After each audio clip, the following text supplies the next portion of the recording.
Hi everyone, I'm Teacher Cheryl and welcome to my channel. The PSLE exams for this year are over and the exam results are coming out soon. So in this video, we will be looking at transitioning from primary 6 to secondary school. There are three major adjustments that students usually face when they first start secondary school.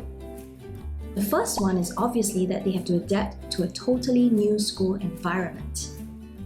The second thing is that they will have to take new subjects such as literature or geography, and they also have to learn to cope with a more challenging curriculum. So today we'll be covering three different areas. The first is the differences between the primary 6 as well as the secondary school English curriculum. The second are some common transition problems that students usually face.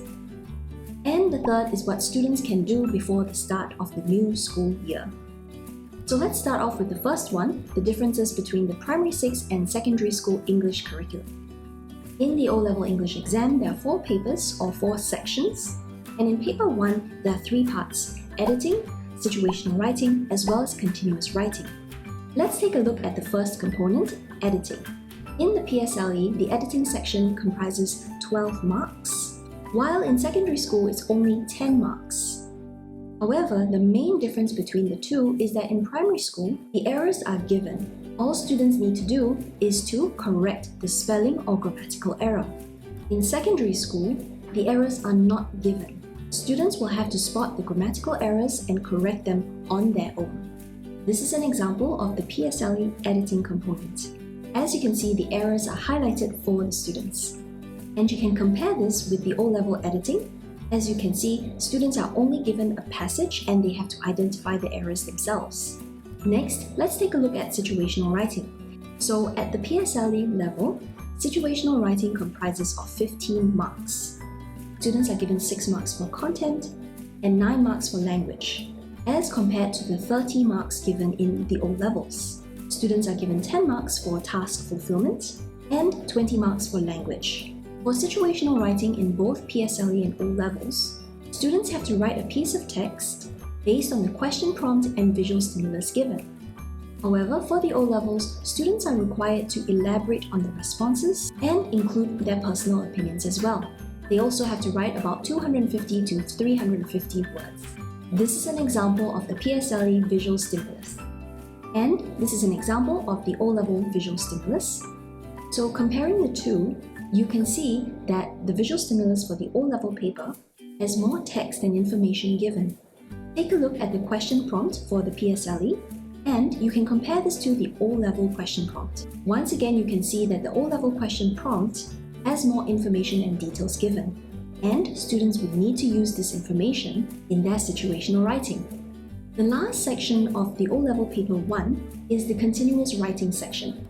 In PSLE, students are given 20 marks for content and 20 marks for language, giving them a total of 40 marks, while in the O-levels, students are given 10 marks for content and 20 marks for language, which gives them a total of 30 marks.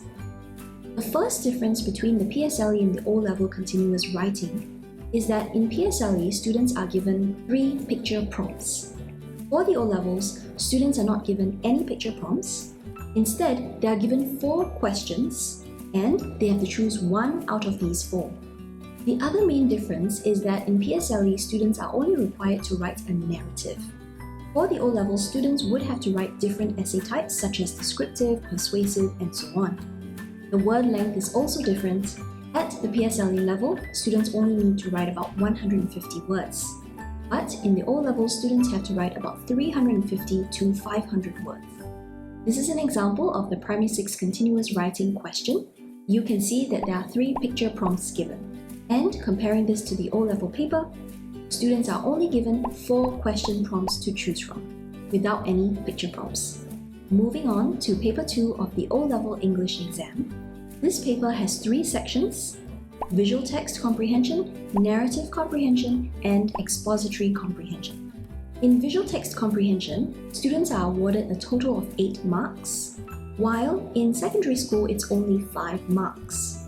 There are 2 main differences. The first difference is that in primary school, students need to analyze a 2-page visual stimulus. On the other hand, in secondary school, students will have to analyze two different texts. The question types are different as well because in primary school they are only required to answer multiple choice questions, while in secondary school students have to answer open-ended questions. This is an example of the visual text at the PSLE level, and this is an example of the O-level visual text. You can see that there are two texts given. Section B of Paper 2 is the narrative comprehension. The primary 6 and secondary school levels for this section are pretty similar because both comprise of 20 marks. Students have to read a narrative text and answer open-ended questions. Of course, the main difference is that the question types in the secondary school level will definitely be of a higher level. The last section of Paper 2 is expository comprehension. This will be something that's totally new for primary school students, because they do not have this component in the PSLE exam. Students are given a total of 25 marks for the expository comprehension section. They have to read an expository text and answer open-ended questions. They also need to write an 80-word summary based on the expository text. So this is an example of the expository text that students are given in this section, and these are also some examples of the open-ended questions that they have to answer. Like I mentioned before, the second part of section C is where students have to write an 80-word summary. This is an example of the summary question. So going on to paper 3, that is the listening comprehension component of the exam. In primary school, the listening comprehension section is only 20 marks, while in secondary school it consists of 30 marks. In the PSLE level, students are only required to answer multiple choice questions. Some of the questions have graphic representations as well. During the listening comprehension exam, each text is read twice. For the listening comprehension exam in secondary schools, there are two parts. In part 1, students have to complete a variety of tasks. Questions can come in the form of multiple choice questions, matching questions, or a graphic organizer. And in part 1, each text is also read twice. In part 2, that's the note-taking section, students will have to listen to an informational text. However, students only get to listen to this text once. So this is an example of one of the questions in the PSLE LC exam. Students have to listen to the text and choose the most appropriate picture as their answer. This is another example where students are given a graphic representation such as a map, and they of course have to listen to the text and choose the best answer.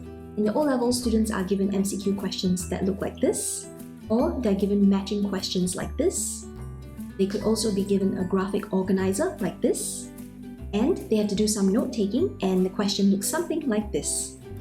The last paper in the O-level English exams is oral communication. The oral communication section is a total of 30 marks for both the primary school as well as the secondary school level, and both consist of two parts. At the PSLE level, part 1 is a reading aloud section, where students have to read a given text. On the other hand, part 1 in the secondary school is a planned response. Students have to plan and deliver a response to a video clip and an accompanying question prompt. The response should be up to about 2 minutes. Part 2 of the PSLE oral communication is the stimulus-based conversation. So students are given a visual stimulus and they have to give a personal response to it. They also have to engage in conversation on a relevant topic. Part 2 of the oral communication in secondary school is the spoken interaction section. Students will have to engage in conversation with their examiners on a topic that's related to the video clip that they watched in part 1. This is an example of the visual stimulus that's given in the PSLE for the stimulus-based conversation section, that's part 2. And for the O-levels, like I mentioned before, in part 2, students have to watch a video and they'll be given a question prompt like this, and they'll be given some time to plan their own response. Okay, so in this video, we have covered the differences between the Primary 6 PSLE and the Secondary School O-Level English curriculum. Do watch out for my next video, where we'll talk more about the common transition problems that students usually face, as well as what students should do before the start of the new school year. I have a number of other videos where I give mini lessons of the various components of the English exam at the secondary school level. Feel free to take a look at the other videos so that you can get a better idea of the English curriculum in the secondary school level. If you found this video useful, please give it a like and subscribe to my channel for more videos like this. Also, feel free to share this with your friends or family whom you think might find it useful as well. See you in the next one. Bye!